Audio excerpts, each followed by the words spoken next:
bawat kwento ng buhay, may pag-asa at liwanag na nagmumula sa isang paniniwala. At ito ay ang kaligtasan sa ating Panginoon.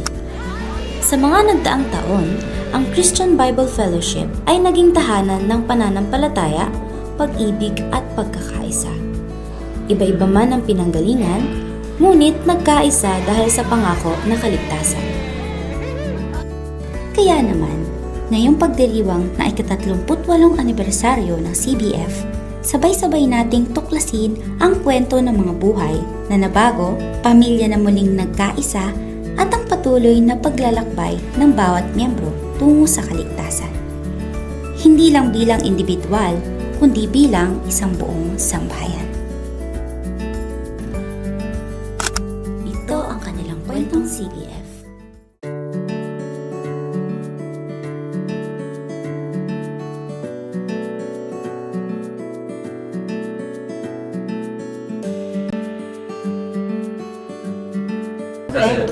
Okay, ito pa yung unang question. Sino po sa inyo yung unang na-born again?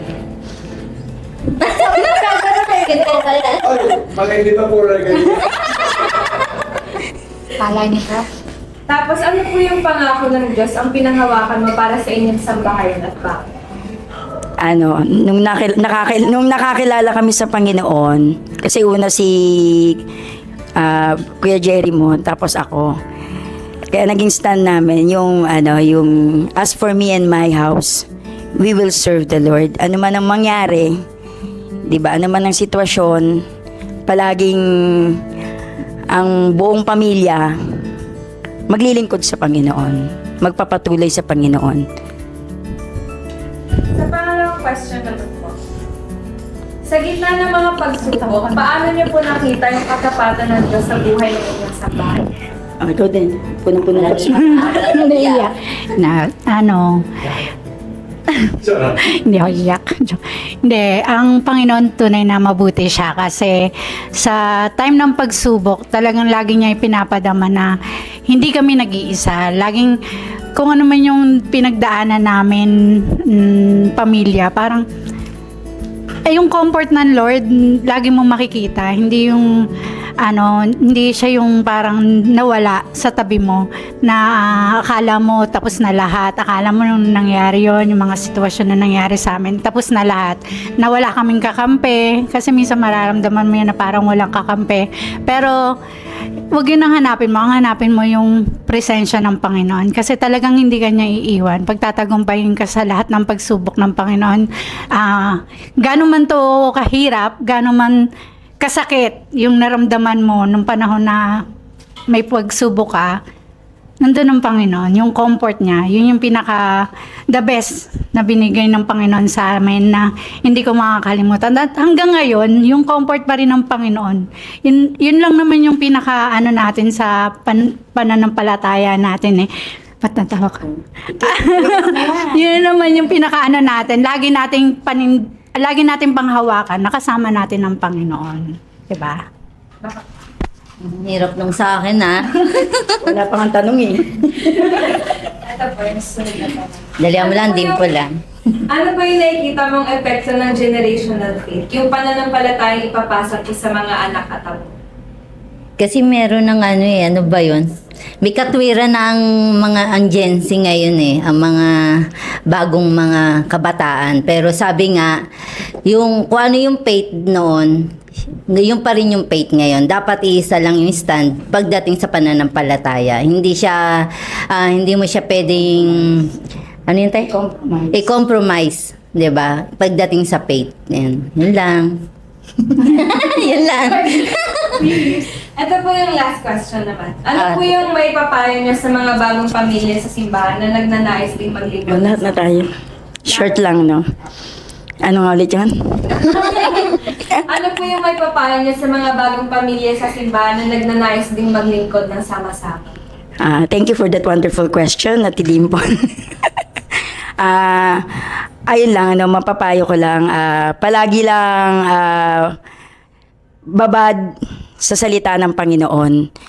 Ano man yung sitwasyon sa pamilya, no? Palagi yung panghahawakan yung salita ng Panginoon. pangako niya, palagi yun ng panghahawakan natin, no? Hindi yung sinasabi ng sanlibutan, hindi sinasabi ng tao, hindi sinasabi ng mga ganitong author, sino man yung mga dumarating ngayon na mga mauhusay na mga tagapagsalita o yung mga mentor, no? Palagi sabi nga ang salita ng Diyos, 'di ba? Mananatili 'yan, lilipas at kukupas ang lahat ng bagay, pero ang salita ng Panginoon mananatili.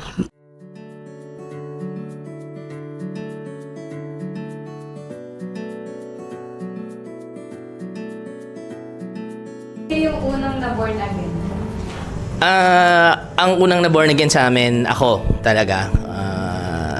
Bilang panganay na lalaki, binigyan naman tayo ng pagkakataon ng Panginoon na maisama yung aking mga kapatid. No? Andito po sila, syempre isang kagalakan na wala po dito yung iba, pero syempre kagalakan at pagpapala sa akin bilang isang nakakatandang kapatid na maisama ko sila dito sa iglesia. Follow-up question po kay Archie. Ano po yung pangako ng Diyos, yung pinanghawakan niyo para sa inyong sambahayan at bakit? Siguro pangako, syempre as ikaw ay nagpo-progress bilang isang mananampalataya, no? Napapakinggan ko na merong talagang pangako sa isang mananampalataya na pagpapala din, no? Makikinabang sila doon sa pangako ng Panginoon na maliligtas din yung iyong mga sambahayan, no? Mahalaga lang talaga na merong nakaugpong doon sa puno, no? At makikinabang talaga at dadaloy yung pagpapala. That's how siguro I view it as Christian, and in connection din doon sa theme verse natin, no? Siguro yun lang yung siguro revelation at the same time, Panginoon, na ibinigay din sa akin at dumaloy din sa kanila. So, for the second question po, sa gitna ng mga pagsubok, paano niyo nakita ang katapatan ng Diyos sa buhay ng inyong sambahayan? So yun nga, marami rin kami mga pagsubok na pinagdaanan, hindi biro. Actually, pang MMK nga yung storya namin pamilya. Andyan yung paghihiwalay ng magulang namin. Yung... Ayan yung paghihiwalay ng magulang. Ayun nga, merong... salamat sa Panginoon kasi yung mga magulang namin kahit ganun, yung aral nila, yung disiplina nila kakaiba. Kaya salamat sa Panginoon kasi wala isa sa amin yung napariwara. So, yun, dun ko rin nakita yung katapatan ng Lord sa amin, no? Kung paano niya kami pinagtagumpayan. May mga moment kami na wala kaming kuryente, wala kaming makain, pero sa awat habag ng Panginoon, eto kami ngayon na maayos yung pamilya, naglilingkod sa Panginoon. Kaya yun talaga yung katapatan ng Diyos sa amin na pinanghahawakan namin. Tulad nga nung sinabi ni Monique, kasi kaming magkakapatid, lumaki kami sa, sabihin natin, hirap, no? At nakita ko yung naranasan namin, yun nga sabi ni Monique, no? Meron kaming mga moment talaga na ako, personal naranasan ko na uuwi ako ng bahay, wala makain talaga. Gutom ka, galing kang school, gutom ka, gusto mong kumain. Pagdating mo ng bahay, wala kang makain. Ang ginagawa ko, yung mga panahon na yun, syempre, nakakilala ako sa Panginoon. Pinanghawakan ko yung pangako ng Panginoon. Sabi ko sa sarili, ang binigay sa akin ng Panginoon, no, sabi niya, hindi kayo mananatiling ganyan kasi buhay ang Panginoon. Yun yung pinanghawakan ko. Pinanghawakan ko, no, na pangako. At alam ko, sabi naman ng Biblia, di ba, ang nangako sa inyo tapat. Kaya, magbagamat na dumaan kami sa ganun, malaking pagpapasalamat, no, sa akin na ngayon nandito na kami ngayon, iba na yung estado ng buhay namin, hindi na kagaya dati. At isang malaking pagpasalamat namin sa Panginoon, ano. Hindi lang nagmula kay Kuya, tapos siya kasing tas narinig ko sa kanya yung good news, siya nagbahagi sa akin. Kaya salamat at sa biyaya ng Panginoon, nandito kami lahat, mga magkakapatid. Kulang pa nga yung iba, wala pa yung iba. At looking forward kami sa susunod pa na mga taon or months or days, weeks, hindi natin masabi. Sana loobin ng Panginoon na maisama namin, madala yung mga magulang namin, yung iba pa namin mga kapatid na wala pa dito. Ano po yung nakikita niyong epekto ng generational faith? Yung pananampalataya po na ipapasa sa mga anak tsaka apo? Ako po, yung effect, para po sa akin yung effect po nung noon, hindi yun makikita sa mga susunod na henerasyon kung ikaw bilang nauna, ako bilang magulang, hindi ako nagpapatuloy or huminto ako, no? Hindi siya, kumbaga kasi para sa akin yung effect nun, pag nakikita sa'yo ng anak mo, yun yung maipapasa mo sa kanila. Once kasi na, sa akin lang, ang para sa akin, no, yung effect nun, dapat ikaw mismo nagpapatuloy ka. Nang sa gayon, yun yung maipapasa mo sa mga anak mo, sa mga susunod na henerasyon, sa mga anak nila. No? Yun din ang aral, no, na natutunan din namin kay Pastor, na magpatuloy lang kayo para maranasan nyo yung katapatan at yung pagpapala ng Panginoon. Last question na po. Ano po yung may papayo niyo sa mga bagong pamilya sa simbahan na nagnanais din maglingkod ng sama-sama? Ano po, ako po, mapapayo ko po, yun nga, magpatuloy lang po tayo sa paglilingkod, wag po tayong titigil. Bagamat, yun, bilang pamilya, nakakaranas tayo ng iba't ibang klase ng pagsubok, nakaharap tayo sa iba't ibang klase ng problema. Walang susuko, patuloy lang. Kasi sabi nga ng Biblia, ang nangako sa atin ay tapat. Tsaka Diyos ay buhay. Ay, sama ka pala natin.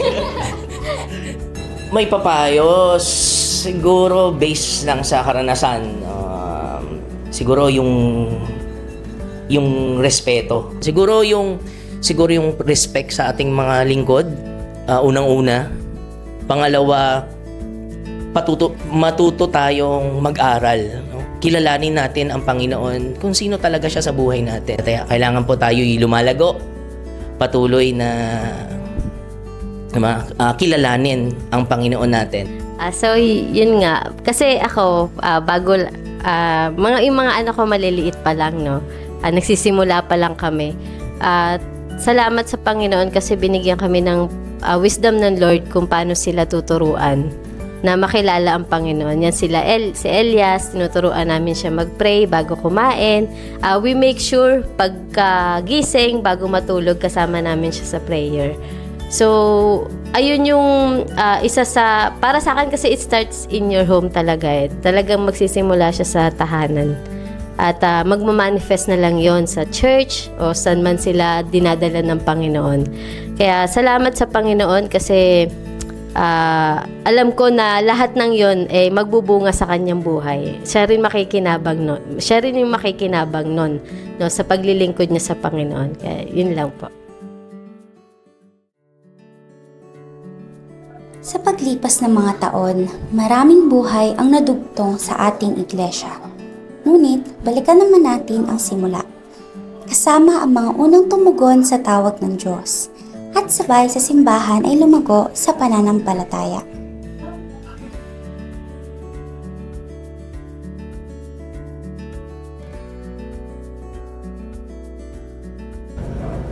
Ito po yung unang tanong. Paano niyo po naranasan ang pagkilos ng Diyos habang binubuo pa lamang ang CBF? Sa una talagang mahirap kasi yung buong church, yung CBF na mga 1988 pa.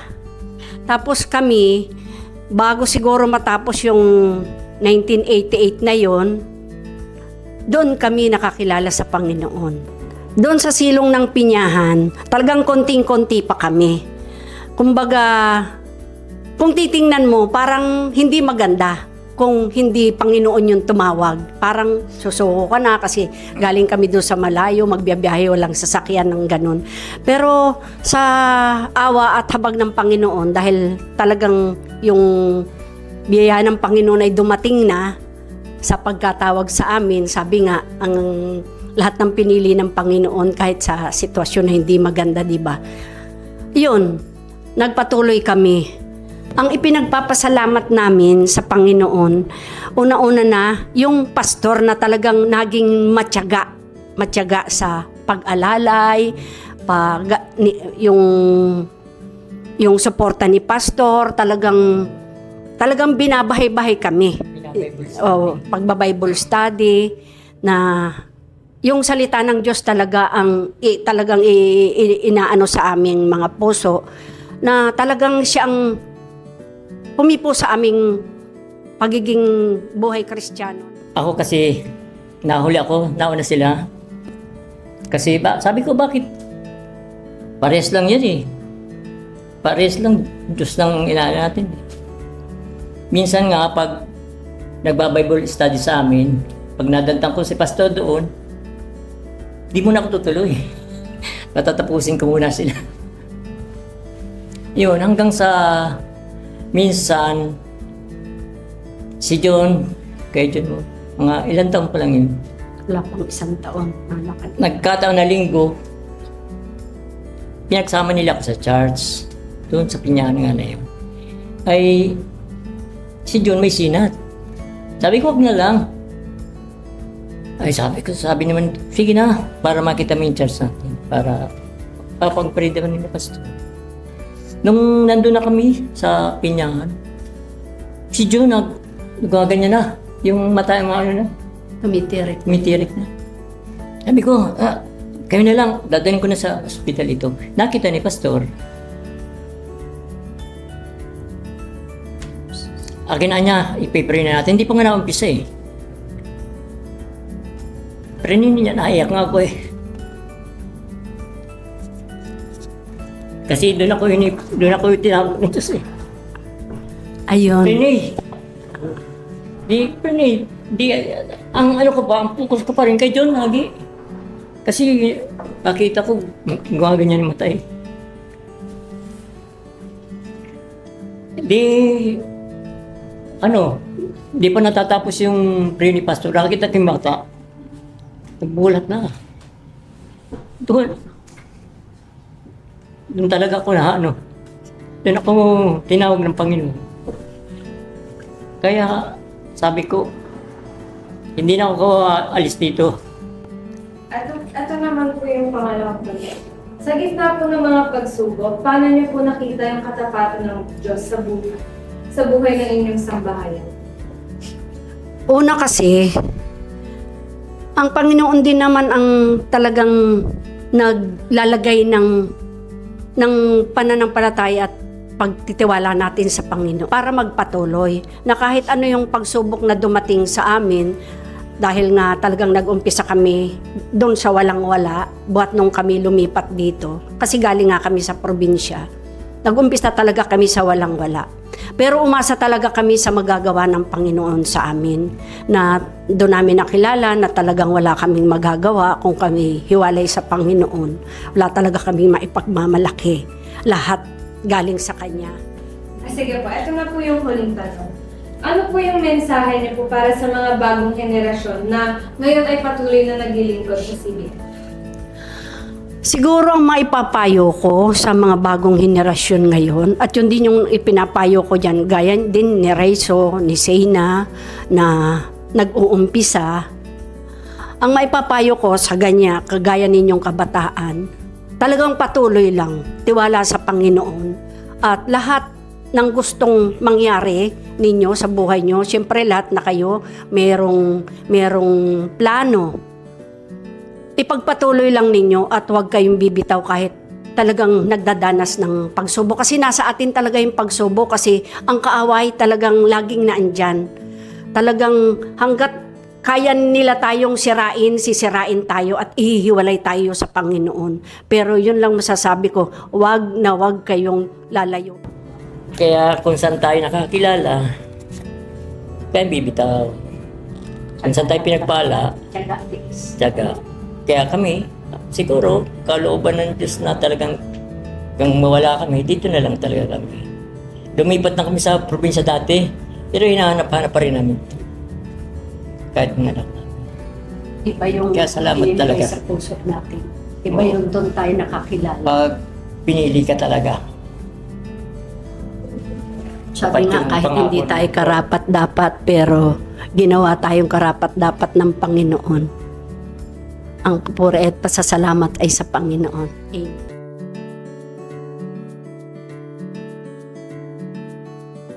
Parang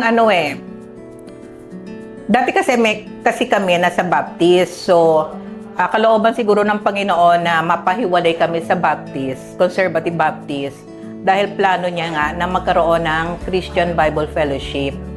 Sa una talagang mahirap kasi syempre mayroong mga problema talaga pag nag-uumpisa ka pa lang, andoon yung maraming problema. Pero salamat sa Panginoon dahil sa kabila ng mga problema na yun na pagpapasimula ng CBF, hindi nagpabaya ang Panginoon sa amin, lalo na kay Pastor Biben, hindi nagpabaya, nandoon pa rin yung guidance, yung sabihin na nating wisdom na binigay niya kay Pastor para magpatuloy at maumpisahan yung CBF.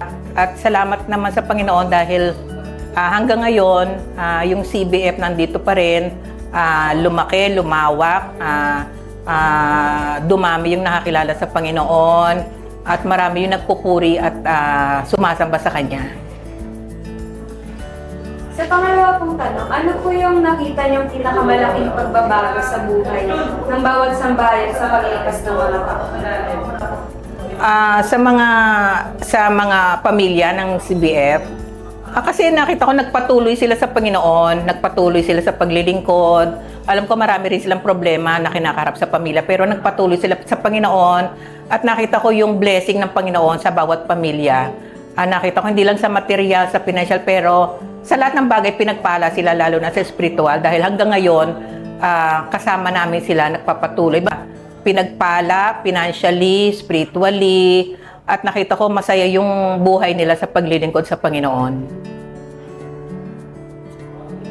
Bilang asawa po ng pastor, ano po yung most memorable experience po sa ministry? Bilang asawa ng pastor, mahirap kasi nga, nung una parang hindi ko naman akalain na magpapastor si pastor dahil nga meron siyang negosyo. Nung sinabi niya sa akin na magpapastor siya, syempre, kalooban ng Panginoon yun, sabi niya, yun ang kalooban ng Panginoon para sa kanya. Syempre, nandun yung suporta. Pero sa una, mahirap talaga kasi ang anak pa namin noon ay si Joel Payata. Pero pumayag ako dahil kalooban ng Panginoon. At nagtiwala ko sa Panginoon na hindi niya kami pababayaan. At alam ko naman na yung blessing ng Panginoon, spiritually, financially, materially, ay hindi niya kami pinabayaan. At ngayon, nagpapasalamat ako dahil narating namin yung ganitong estado ng buhay na napatunayan namin talaga na ang Panginoon nandiyan, na hindi kami pinagkulang. Kasi noon ang takot ko, paano kayo makakapag-aral mga anak ko yung mga pangangailangan namin sa araw-araw? Kasi sa totoo lang yung sweldo ni Pastor noon, 600 lang. Katatanda ko, 600 lang per month. Sabi na, paano namin mapagkakasya to, di ba? So parang sa akin noon, bahala na. Pero alam ko naman merong Panginoon na magpo-provide. Nagpapasalamat ako dahil mabuti talaga ang Panginoon sa buhay namin. Hanggang sa ngayon, napapatuloy namin nararanasan yung kabutihan ng Panginoon sa aming buhay, maging sa mga anak ko, sa mga apo ko, lahat. Kaya sobrang blessing at pasasalamat sa Panginoon. Ito po yung last bilang asawa po ng pastor. Ano po yung may papayo niyo po sa kapwa mananampalatayang babae na may asawa din pong naglilingkod sa Diyos? Ang maipapayo ko yung suportahan natin yung asawa natin, yung pastor, yung asawa natin pastor, suportahan natin. Bagamat siyempre ang mga asawa pastor hindi naman lagi nakakasundo pero wag nating iwawala yung suporta. Kasi tinawag sila ng Panginoon para sa ganoong kumbaga ganoong mission sa buhay nila. Yung pagkatawag, suportahan natin.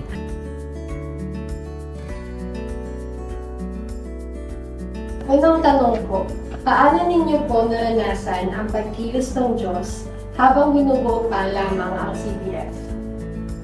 Una, meron kang pasanin sa gawain. Pangalawa, kaya meron kang malasakit sa mga taong walang pagkakilala sa Kanya.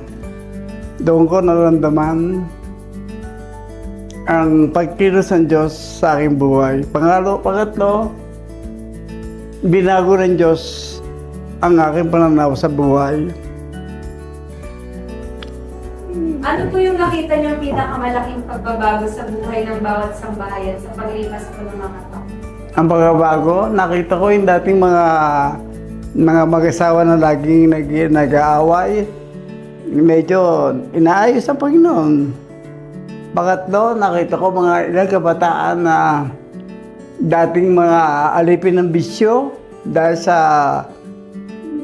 Ebanghelyo ni Kristo na bagong kanilang mga buhay. Yung pangatlo na po ito, Pastor. Ano po yung most memorable experience niyo po sa ministry? Nakaw, napakarami. Nandiyan yung medyo unang pag-ministry ko, parang hindi ka tanggap na maging pastor. Kasi dati magkakasama ko sa simbahan eh. Ngayon, medyo may gumagalang, meron hindi. Pero bandang huli, ginagalang na rin ako. Ngayon, hindi ko pa nalimutan pa dyan. Kasi hindi naman lahat ng member mapiplease mo eh. Meron hindi sasangayon sa'yo. Meron naman sasangayon sa'yo. Pero dahil ikaw eh, pinili ng Panginoon, dapat lahat yan pakabagayan mo. Dahil pinili ka ng Panginoon maging pastor nila. Ngayon, dumating naman ang panahon, dahil sa maayos naman ng aming relasyon, nagpapasakop naman sila sa akin. Next po is, ano po yung mapapayo niyo sa susunod na henerasyon po ng CBF na patuloy po naglilingkod sa Diyos? Nakaw, ang mapapayo ko, unang-una bilang kabataan, wala kayong makikitang maligayang buhay sa mundong ito kundi nando kayo sa gawain ng Panginoon. Pangalawa, kumari lang bilang kabataan, huwag kayong makikipagrelasyon sa mga di mananampalataya. Sapagkat yan ang magiging daan. Huwag kayong makikipagrelasyon sa mga di mananampalataya. Yan ang magiging daan na malayo kayo sa Diyos. Ilayo kayo niya sa Panginoon. Kaya pinakamaganda bilang kabataan, kasi meron naman kayong mga meron kayong mga sulat sa key verse dyan eh. Kundi verse second dyan sa mga kabataan. Ibig sabihin, kabataan kasi, yan ang pinakamagandang future ng paglilingkod. Kasi ako naman kasi, bago ako naging pastor, sinanay ako ng Diyos sa karanasan. Kaya lahat ng, hindi naman sa malaki, Diyos na mga kitataas. Lahat ng karanasan na posisyon, hindi naman lahat, kundi karamihan na mga posisyon bilang member ng simbahan, naranasan ko yan. Bro, Vice President, naging presidente ng kabataan, naging presidente ng kalalakihan, naging vice chairman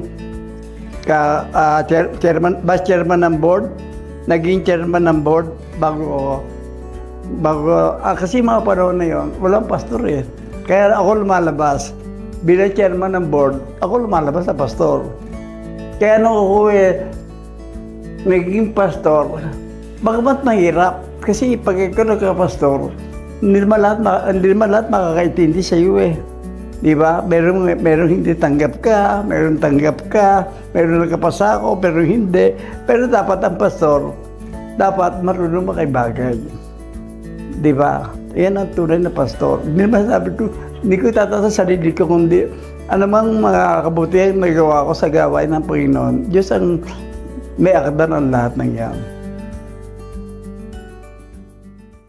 Sa bawat taon na lumilipas, ang kwento ng Christian Bible Fellowship ay siya ring nagpapatunay. Hindi lamang dito sa simbahan, kundi sa bawat tahanan na binayaan ng Panginoon. Kaligtasan para sa lahat. Para sa iyo, para sa akin, at para sa buong sambahan. Iyan ang pangakong ating dapat panghawakan. Ito ang kanilang kwento. Ikaw, ano namang kwentong CBF mo? Happy 38th anniversary! Happy 38th anniversary! Happy 30th anniversary, Christian Bible Fellowship.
Binabati ko kayo mga kapatid sa ika-38 taong anibersaryo ng Iglesia ng CBF.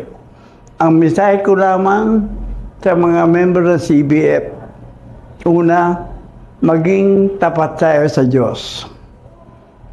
Tapat ang katapatan, diyan susukatin ng Panginoon ang mga pagkakapala na ibibigay sa atin. Pangalawa, maging masipag ka sa gawain para sa Panginoon.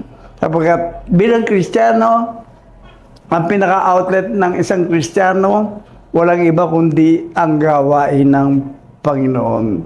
Ngayon sa mga kabataan, huwag kayong makikiapid. Gusto sa mga di mananampalataya. Biblical naman yan.